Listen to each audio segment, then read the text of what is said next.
எங்களுக்கு இருக்கிற வருத்தம், இந்தியாவே நம்மளை உத்து பார்த்துச்சு தமிழ்நாட்டை.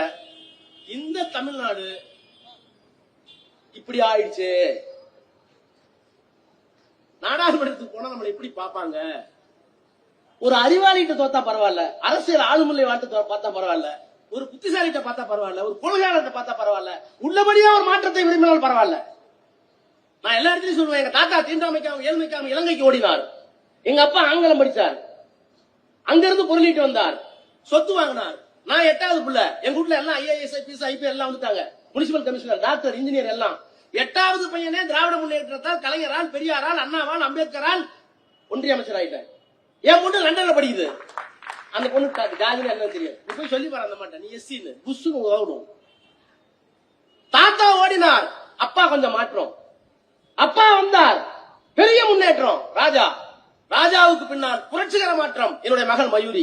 இந்த மாற்றங்களுக்கு பின்னால் யார்? இந்த இயக்கம், பெரியார், அண்ணா, கலைஞர், அம்பேத்கர். இப்ப நீ ஒரு மாற்றங்கிறிய, என்ன கிழிக்க போற?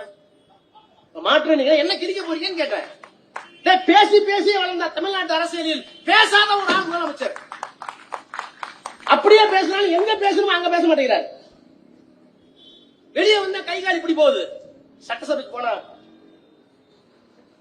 என்ன ஒண்ணும் புரியல.